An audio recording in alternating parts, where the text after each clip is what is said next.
the judiciary or the Supreme Court will be caught in contempt of the parliamentary rules. Right. Similarly, Parliament will also be caught in the contempt of the court. Wow. Yeah. Wow. Yeah. Two arms of We are just government, going around in independent circles. arms of. We are And just you know going the around in question I circles. ask is, what's the executive doing in all of this? They are happy. Parliament for the second time has adjourned sitting indefinitely. This is coming at the back of Supreme Court's ruling to stay the execution of proclaiming 4 seats vacant. What happens to government business? What happens to the final budget reading? Kingsley. Yes. You know, one of the things they wanted to prevent is government business being halted. And now for the second time, Parliament has been adjourned indefinitely. And for me, I think this is an affront to the judgment of the Supreme Court, if you ask me. So where do we go from here? We should go home. At this point, everybody should go home. Really. See, like you always say, when 2 elephants fight, it's the grass that suffers. Right. In all of this, the ordinary Ghanaian is the one bearing the brunt of everything that's happening. Because, one, we don't have representation. We are losing parliamentary hours and time. But guess what? At the end of the month, we'll pay them. Yes. We are losing in terms of maybe securing Even loans, it's making not as sure if we are that- proud of those loans anyway, but government business must go on. So Right. in all of this, we are suffering, if you look at it very critically. But this one, I don't know. It's like the Speaker of the Parliament is calling the bluff of the judiciary. This is a No, clash. but if you say he's calling the bluff, what do you mean by that? Because the NDC side in Parliament are implementing what the Speaker said. But there's been a rule, in fact, there's been a ruling saying that stay of execution of that particular declaration by the Speaker of Parliament. But clearly from the actions from the NDC side, you can see that they are clearly telling the judiciary that come and do your worst. No, you see, if you put it that way, I think you are not being fair to the NDC side. What they are saying is their loyalty is to Parliament. They take orders from Parliament. They don't take orders from the Supreme Court. And there are legal brains who have argued that, look, the Supreme Court is only clued with interpretation and not telling Parliament what to do. Given.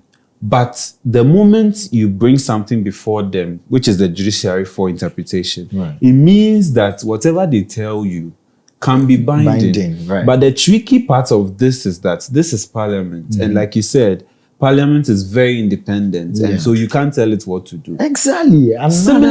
Similarly, the judiciary also has the power to tell Parliament to stop what you are doing. Let's interpret this and let's carry on.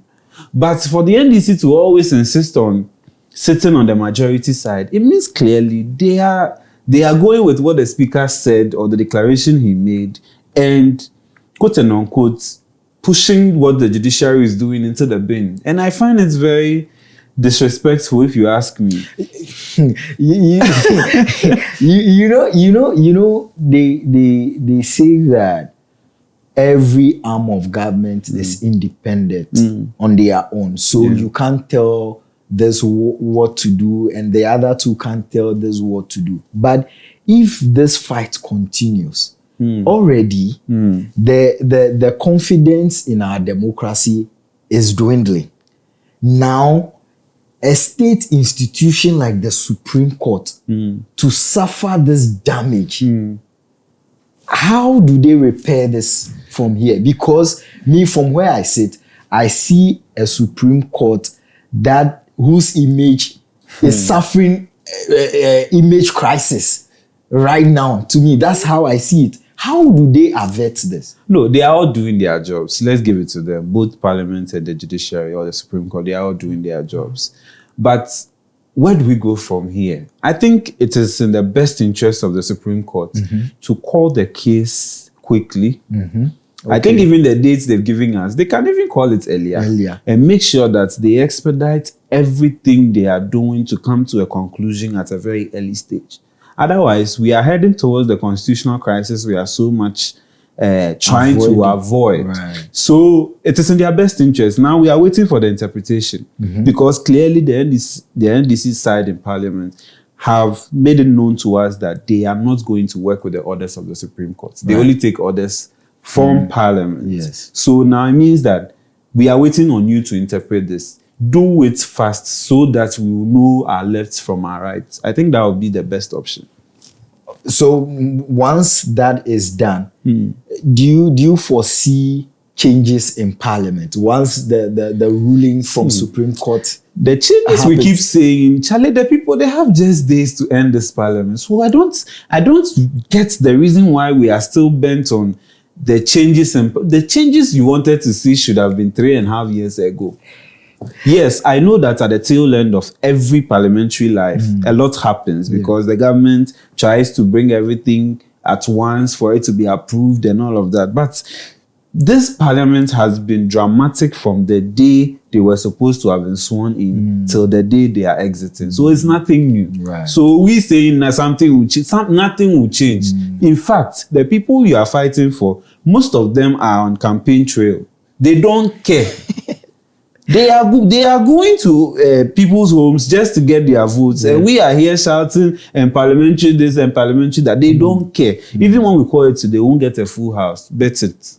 Right. So there's no need. But if we have to do something now that will affect you and I, because they are there because we sent them there. If they are not going, it's like you're not going to work and you are being paid every month. That is the only side outside with everybody or anybody that makes the argument that we should resolve this so that we can continue with government business. But aside that, this is the Parliament we have known from January 7, 2021. Yeah.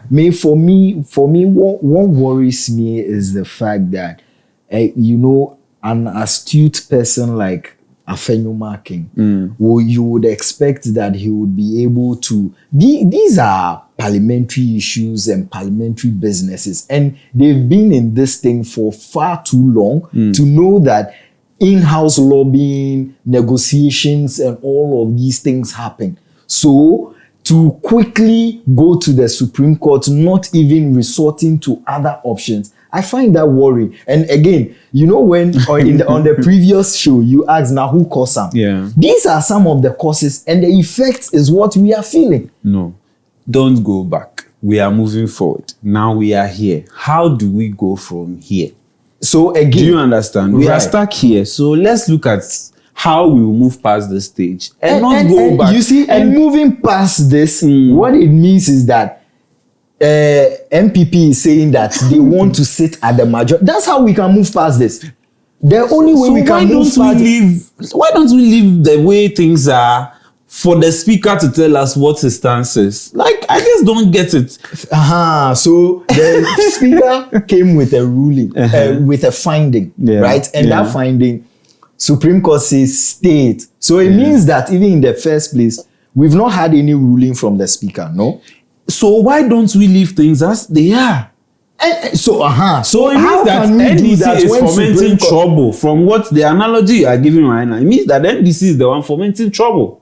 Sit at where you've been sitting for the past 3.5 years and let them come and sit down. Let the speaker make his stance on the issue. And we can move forward. A member of Parliament has raised an issue that, Mr. Speaker, we've noticed that the EC have announced notice of post where we realize 4 individuals in this house have crossed carpet, be it go independent or go to a different party. And so bring us your finding, Mr. Speaker. Now, Mr. Speaker brings the finding. Once that is done, now the standing orders of the House will take place. So in doing that finding, he says that those 4 seats will be vacated. So in vacating that, it puts NDC at the majority. And this is legitimate. See, your legitimacy is not what is important to the NPP members of Parliament. That is why they are saying, we all know the thing is A, they are saying they are saying B. That is why they are before the Supreme Court. Why don't we just wait? Because they have They have that the we power acting to in bad faith. Supreme Court has the power to interpret the laws. Let's wait for them. You say you can't wait. Sit at where you sit to so that we can conduct business. You say no. So what should we do? They say no because they don't take instruction from Supreme Court. You know So what? leave things as they are. And like you said, the Speaker didn't make a definite ruling on it. Yes. Let's sit as we used to sit and let him declare his stance on it and we can move on. Okay, you know what? We will wait for the Supreme Court to sit on this case, bring their final rulings, and then we'll see how Parliament would proceed from here. And however it is, trust Sauce and Pepper to be here to give you all the juice, the spicy things in it. Because right here. as it stands, it's looking as if the judiciary or the Supreme Court will be caught in contempt of the parliamentary rules. Right. Similarly, Parliament will also be caught in the contempt of the court. Wow. Yeah. Wow. Yeah. Two arms of government, independent arms of... And you know the question I ask is, what's the executive doing in all of this? They are happy. As you stop talking about the Galamsey, aren't you seeing how they are happy going around their campaign tour? Well, you know what? Let us know your thoughts. Okay, don't forget to share your thoughts right in the comment section and recommend this video, this channel to a friend, a brother, a sister. Till we come your way next time, be a great citizen. We are.